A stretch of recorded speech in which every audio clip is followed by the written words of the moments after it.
नमस्कार दोस्तों, मैं विकास कुमार बरनवाल आप सभी का बरनवाल ट्यूटोरियल्स नॉलेज विजडम में एक बार फिर से स्वागत करता हूं।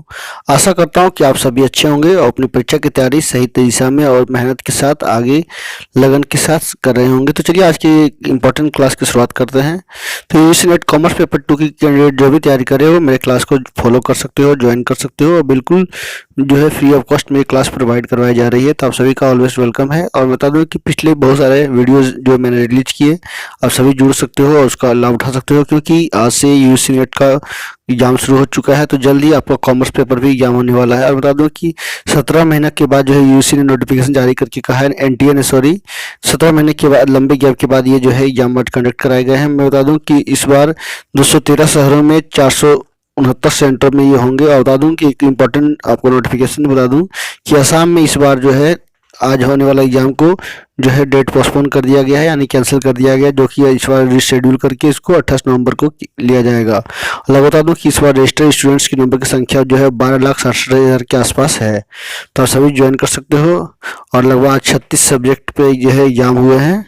तो चलिए फटाफट चैनल को सब्सक्राइब कर दी, लाइक कर दी, शेयर कर दी। तो चलिए आज की क्लास की शुरुआत करते हैं और जानते हैं क्या है इंपॉर्टेंट आज की क्लास में। तो बहुत सारी जानकारी आपसे साझा करने वाला हूँ, आप जरूर जुड़िए, अब बिल्कुल इसका लाभ उठाइए इस क्लास का। तो चलिए बता दूं कि आज का क्लास में क्या है इंपॉर्टेंट। तो बता दूं कि प्रधानमंत्री नरेंद्र मोदी ने भारतीय रिजर्व बैंक की 2 ऐसी योजनाओं को लॉन्च किया है जो सीधे तौर पर आम जनता व निवेशकों से जुड़ी है। ये योजनाएं RBI retail out direct scheme और एकीकृत लोकपाल स्कीम है। स्कीम लिखा गया, आगे चलते हैं।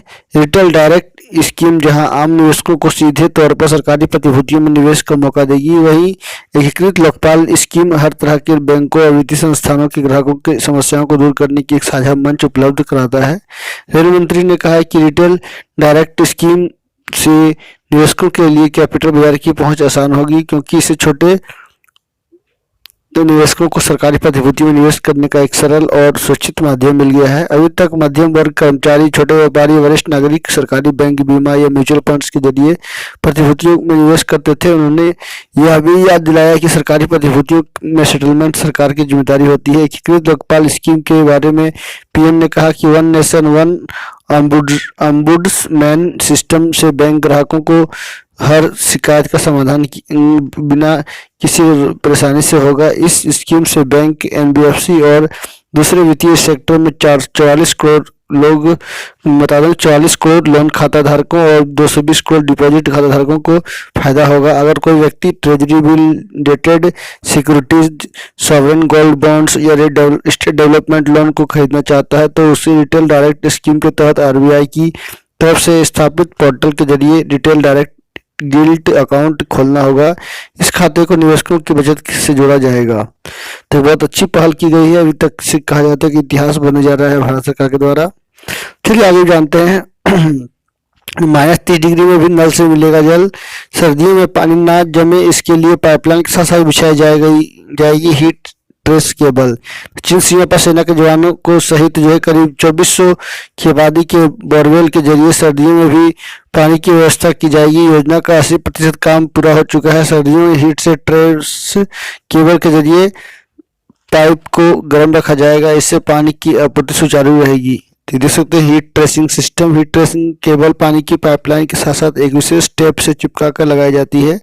जब इस केबल में बिजली का प्रवाह किया जाता है तब केबल के अंदर का कॉइल पाइप में गर्म रखता है। इसका ट्रायल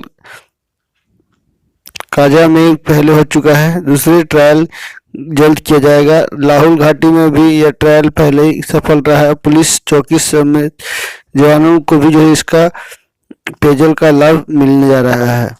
ठीक, बहुत बड़ी इम्पोर्टेंट जो है एक कहा जाए तो बड़ा ही आविष्कार हुआ है, जो कि भारत में आविष्कारों का देश कह सकते हैं भारत को। तो वायु प्रदूषण से हर साल 15 लाखों की मौत, 9 लाख कम हो रही जिंदगियां। तो एक बहुत बड़ा चिंता का विषय बना हुआ है। आप देखोगे कि अपने आप के आसपास सोसाइटी हर जगह ये समस्याएं उत्पन्न हो रही है। वायु प्रदूषण से हर साल देश में लगभग 15 लाख लोगों की मौत होती है, जबकि दिल्ली एनसीआर में रहने वाले लोग अपने जीवन के 9.5 साल खो देते हैं। लंग केयर फाउंडेशन के मुताबिक वायु प्रदूषण के कारण देश में हर तीसरे बच्चे को अस्थमा है। देश के प्राणविद भी जो है वायु प्रदूषण को लेकर चौंकाने वाले जो है टिप्पणियां कर रहे हैं। दुनिया के सबसे प्रदूषण जो है मौतें की बात की जाए तो चीन में लगभग 16,25,164 है। भारत की बात की जाए तो 15,03,136 है। पाकिस्तान में भी कहा जाए तो 3,71,189। बांग्लादेश इस तरह से देख सकते हैं। तो के विलियम्स डायरेक्टर रणदीप गुलेरिया ने भी खुद प्रदूषण पर चिंता जताई है। उन्होंने यात्रा की कोरोना वायरस पोल्यूशन में सबसे ज़्यादा समय तक रहता है। गुलेरिया ने कहा कि जिन जगहों पर वायु प्रदूषण होता है वहाँ कोविड-19 की स्थिति और भी गंभीर हो सकता है। चलिए नेक्स्ट चलते हैं वीगन भोजन। एक्चुअली वीगन भोजन है क्या, इसके बारे में बता दूं। वीगन भोजन के लिए अलग से विशेष लोगो है। खाने के लेकर लोगों को जागरूक किया जा रहा है। खत्म हो सकता है लाइसेंस का रिन्यूअल, किट पर फोकस। तो युवा खाने के मामले में रहते हैं बेफिक्र, कभी भी खाने को तैयार। कहा जाए तो 11% युवाओं का मानना है कि पौष्टिक भोजन होते ही अपेक्षाकृत महंगे। युवा खाने में के मामले में स्वाद से ज़्यादा स्वास्थ्य से को जो है देते हैं तरजीह। तो आप देख सकते हो। और कि घरेलू बाजार के लिए भी एक जोखिम प्रबंधन प्रणाली विकसित की जा रही है, जिसके तहत घरेलू बाजार में बिकने वाले खाद्य पदार्थों के उत्पादकों को प्रोफाइल, खाद्य पदार्थों से जुड़ी सभी जानकारियां, उनसे जुड़ी मानक रिपोर्ट रखी जाएगी। इससे खाद्य सुरक्षा निरीक्षक अनावश्यक निरीक्षण खत्म हो जाएंगे। उन्होंने बताया कि FSSAI जल्द ही हमेशा के लिए लाइसेंस परपेचुअल लाइसेंस की धारणा लेकर आ रहा है, जिसके लागू होने के बाद से लाइसेंस का नवीनीकरण करने की जरूरत नहीं रहेगी। FSSAI जांच के लिए त्वरित किट को फोकस कर रहा है। तो देख सकते हैं। नेक्स्ट चलते हैं, काफी इंपॉर्टेंट है। तो कि आज 18,300 करोड़ का IPO ला रही है पेटीएम के फाउंडर ने मोबाइल रिचार्ज सर्विस से की थी बात। 4 लाख करोड़ रुपए से ज्यादा का सालाना ट्रांजैक्शन के बावजूद पेटीएम अब तक मुनाफे में नहीं आ पाई है। तो काजा 17 से 21 करोड़ रुपए का नुकसान उठाना पड़ा था। इस फाइनेंशियल टेक्नोलॉजी कंपनी को वित्तीय वर्ष 2020-21 के दौरान 17,400 करोड़ रुपए की संपत्ति के मालिक है पेटीएम के संस्थापक और CEO विजय शेखर शर्मा। तो दूसरी ओर बात की जाए तो विजय शेखर शर्मा ने 2009 में मोबाइल फोन रिचार्ज सर्विस से बिजनेस शुरू किया था। नवंबर 2016 में नोटबंदी के चलते देश की 86% को जो है काफी टेंशन झेलना पड़ा। चलिए नेक्स्ट चलते हैं प्रीमियम मीटर टर्म इंश्योरेंस। 40 साल की महिला को 2 जगह बात की जाए तो 2,000 रुपये महीने से कम प्रीमियम में 1 करोड़ का टर्म इंश्योरेंस दे रही है कंपनियां। तो आप देख सकते हो company ICICI bank, prudential life insurance है, मैक्स लाइफ इंश्योरेंस है, टाटा AI है, बजाज एलियांस है, सभी कंपनियां आ रही हैं। I protect smart click to protect life, smart clear plan, Sampoorna Raksha, supreme court, Sampoorna protect लक्ष्य।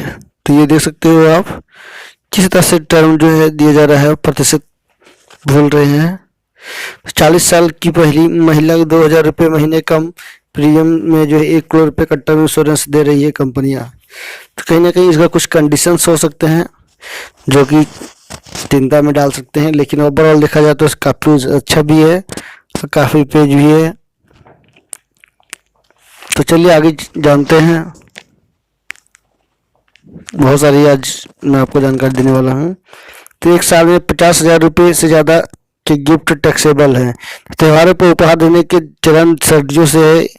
पहले इसे देने या लेने में कोई टैक्स नहीं लगता था, लेकिन आधुनिक दौर में एक सीमा से बड़े गिफ्ट पर टैक्स लगाया जाने लगा ताकि इससे बहाने धन के वैध बनाने के लिए लगाया जा सके। तो टैक्स के प्रावधान की बात की जाए तो एक वित्त वर्ष के दौरान कुल 50,000 तक का कैश गिफ्ट पर इनकम टैक्स नहीं लगता है, लेकिन इससे ज़्यादा रकम के कैश गिफ्ट टैक्स के दायरे में आ जाते हैं।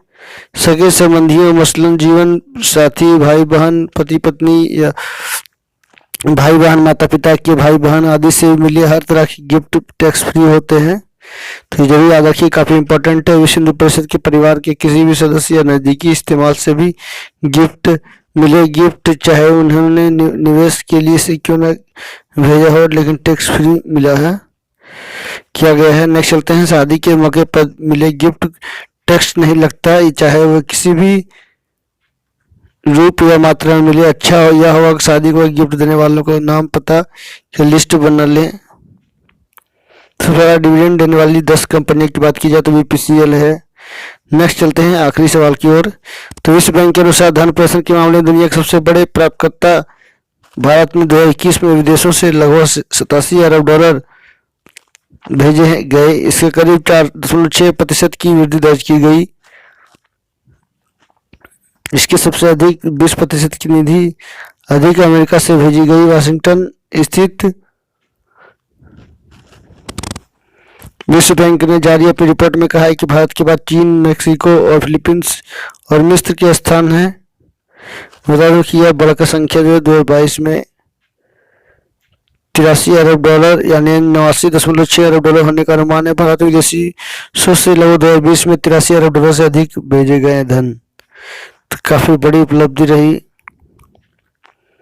चलिए आगे मैं आपको इम्पोर्टेंट बता दूं कि सरकारों ने महामारी पर खर्च की क्या राशि, उससे जुड़ी हुई जानकारी देने वाला हूं। तो साइलेंट रहना आप। तो चलिए आगे बता दूं कि 60 वर्षों में सरकारों का पर्व लगातार बढ़ा। विकसित और अमीर देशों के बल्ब के ओईसीडी में पिछले 6 दशकों से सरकारी का खर्च लगातार बढ़ा है। कुछ देश इस ट्रेंड से बचे हैं। 2019 में जीडीपी की बात की जाए तो देख सकते हो आप, तो निरस्त होंगे ये कानून। अगले साल में बजट में हो सकती है घोषणा। कृषि व्यापार उपज व्यापार एवं कृषि एवं वाणिज्य संवर्धन कानून 2020, कृषक सशक्तिकरण एवं संरक्षण कीमत अनुशोधन की बात की जाए तो देख सकते हैं। तो निरस्तीकरण के लिए लाना होगा विधेयक। तो ये देख सकते हैं कि कैबिनेट के किस तरह से लोग वैल्यू समझ रहे हैं। तीनों कृषि कानूनों के निरस्त करने के लिए संसद में विधेयक लाना होगा। ये कानून की बात की जाए तो ये कानून जो है काफी पुरानी तो नहीं है लेकिन पेचीदा थी, जिस कारण से इसको कोई फॉलो नहीं किया। तो चलिए आगे बढ़ते हैं। याचिकाएं निरर्थक हो जाएंगी। नई तीनों कृषि कानून निरस्त होने के लिए संसद में विधेयक लाना होगा। ये कानून लागू नहीं हो गए थे। राष्ट्रपति का अनुमोदन मिल चुका है। किसी कानून का निरस्त करने के मामले में राष्ट्रपति जो है इस पे रोक सकते हैं। आगे चलते हैं आखिरी वीडियो की ओर। कृषि कानूनों की वैधता को चुनौती दी गई है। सुनवाई 30 नवंबर को होगी। सरकार की ओर से कोर्ट पर सूचना दी जाएगी कि कानून निरस्त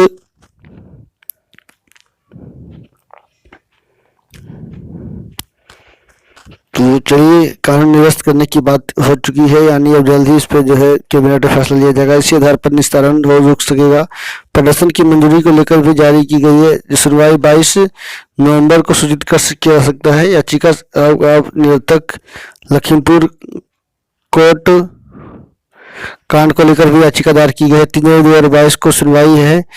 कोर्ट मामले को लेकर आपस में ढंढेर बजा चुके हैं। तो कहीं ना कहीं कृषि कानून जो है देश के हित में जरूर थे, लेकिन बहुत सारे ऐसे किसान भाई थे जिनको मौजूद नहीं था, तो जिस कारण से जो है उन्हें ये। तो चलिए आगे बढ़ते हैं। आज क्लास की समाप्ति की घोषणा की जाती है। नेक्स्ट नए वीडियो के साथ नई जानकारी के साथ मैं फिर मिलूंगा। तब तक के लिए नमस्कार, सबक है, धन्यवाद। तो चलिए आज की क्लास की समाप्ति की घोषणा की जाती है। नेक्स्ट नए वीडियो के साथ नई जानकारी के साथ आप सभी से। So thank you again.